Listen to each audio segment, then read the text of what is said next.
I want to commend you for clicking on this video. You've beaten billions of dollars of advertising and thousands of employees whose entire purpose it is to keep you mindlessly addicted. Now, let's get to work. I'm going to assume you've probably clicked on because you aren't exactly happy with your life. You know you want to achieve more, experience more, but there's always something holding you down. That something may be technology. You don't often hear being on your phone a lot being called an addiction. That's because everyone's addicted.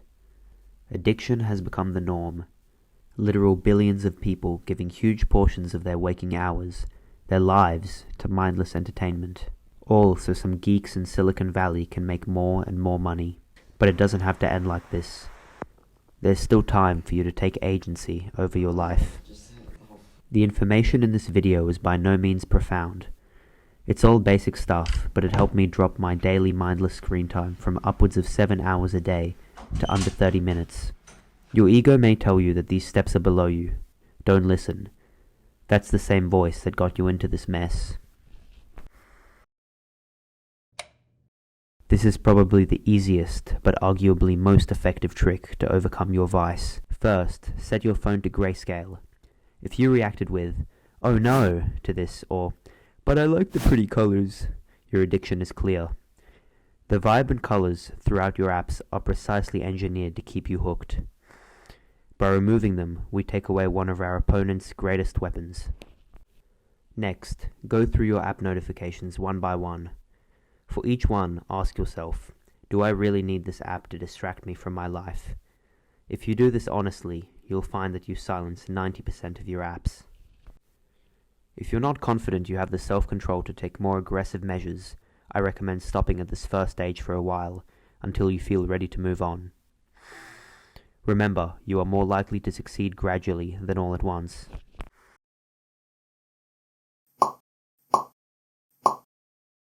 Perhaps the most evil and addicting aspect of tech is social media. I personally was addicted to YouTube. Yours may be TikTok or Instagram.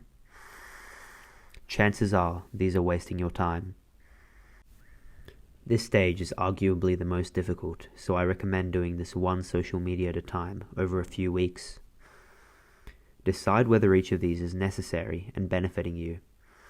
If not, remove the parasite.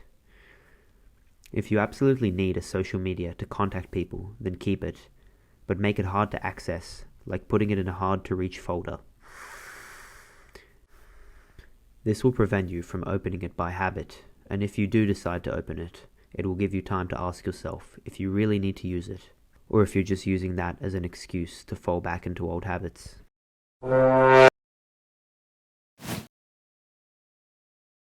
Don't underestimate the power of distance. Over 40% of long-distance relationships fail. You can use this principle to your advantage.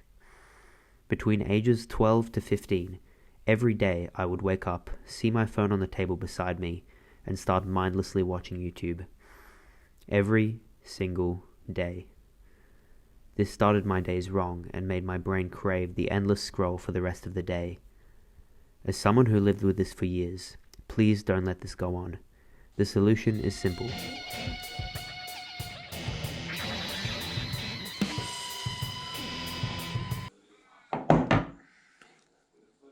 Move your technology out of the bedroom at night.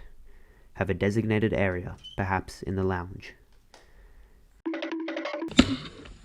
No!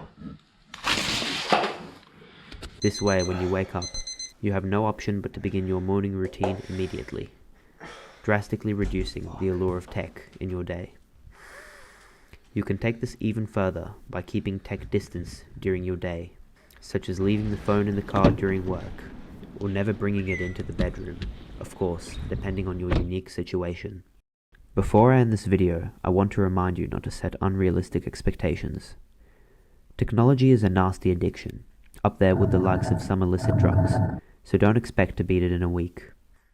You might convince yourself that you can implement all three changes instantly, but if you're in this mess, it's important to recognize that your discipline is probably at an all-time low. It's infinitely better to beat tech addiction over a year then try to beat it in a week, fail, and return to where you started. And with that, I wish you luck. It's certainly not going to be easy, but you can use me as proof that any average guy can do it. If you found this video helpful at all, consider liking or subscribing. Because this is still a really small channel, any little bit of help makes a huge difference. See you in the next one.